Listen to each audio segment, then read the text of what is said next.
I had several experiences during school that contributed to my graphic design journey, starting right from freshman year. As design students, we had to take a set of foundation classes before moving on to like the actual graphic design classes and using our computers and all that. So we had to take foundation drawing, painting, sculpture, printmaking, and art history. I think coming in, in terms of like thinking about the foundation courses, I feel like I thought like, man, what's the point of like going back to like the basics, like drawing? Like I already know how to draw. I already like have an idea of how to paint. And I'm like, how is this going to translate to me being a graphic designer? But I am so glad that they made us do these foundation courses, because I realized that breaking down and unlearning the approaches that I had prior to taking those classes really allowed me to become a stronger artist.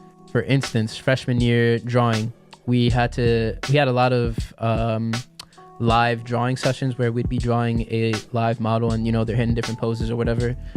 And what that really forced us to do, for the drawing sessions, there'd be kind of like they'd be broken down into different kind of time segments. There'd be one session where it's like, okay, you have maybe like 20 minutes to sketch this pose, but then there might be other sections where it's like, okay, you have 5 minutes, or you have like 1 minute to try and sketch this this pose.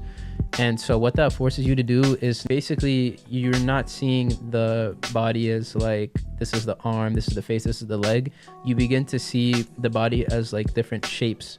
And so I think as a result, you're drawing exactly what you see rather than what you think you see. I don't know if that really made sense, but it's like when you're drawing like a figure, you have like an idea, like, at least like from my perspective, it's like, okay, I've drawn like a person before. I know what a person's head shape looks like, what their arm looks like, a general sense of the dimensions. But it's like when you draw it the way where you're thinking of it as shapes and forms, it doesn't allow you to make stuff up. Like you can't be like, oh, okay, like this is an idea of what I have, this person's arm shape looks like. I have to be like, this is what this specific model's arm shape looks like, and let me draw it like exactly that way.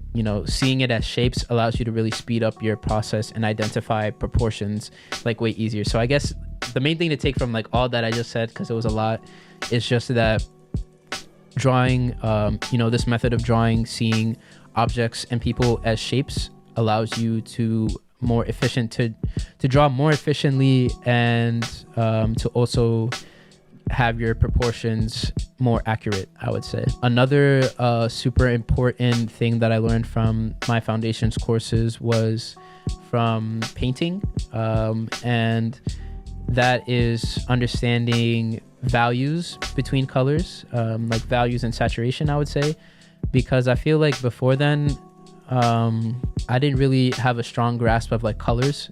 And even still now, I can't say that I have the strongest grasp, but it's definitely like way better now than it was before I, took that initial painting class. And so basically, one of the things that was emphasized in the painting class is how colors change depending on what color they are next to.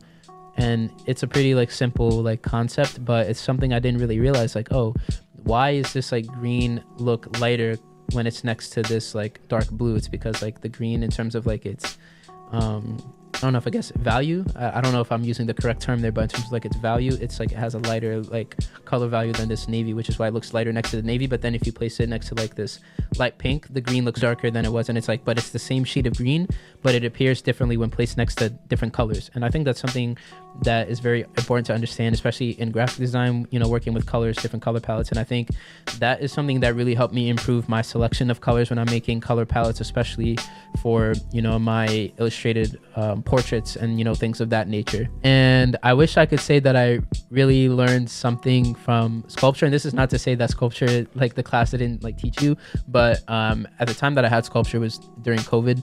And so when we had to like go home, and kind of, and do classes from home, and not have access to the, wood shop and, other materials for sculpture, it made it really hard to actually like, learn some of the different concepts that, our professor wanted us to get from the class. But one thing I will say that I at least learned, or I don't know if I really learned from sculpture, but at least I grew an appreciation for people that create and operate in the 3D space, because it is certainly, at least for me, quite difficult to think about translating things that are 2D into a 3D object and considering all planes, all the different planes and how they interact with each other. So hopefully that's something I can eventually kind of learn and be better at. But as of now, definitely not one of my strong suits.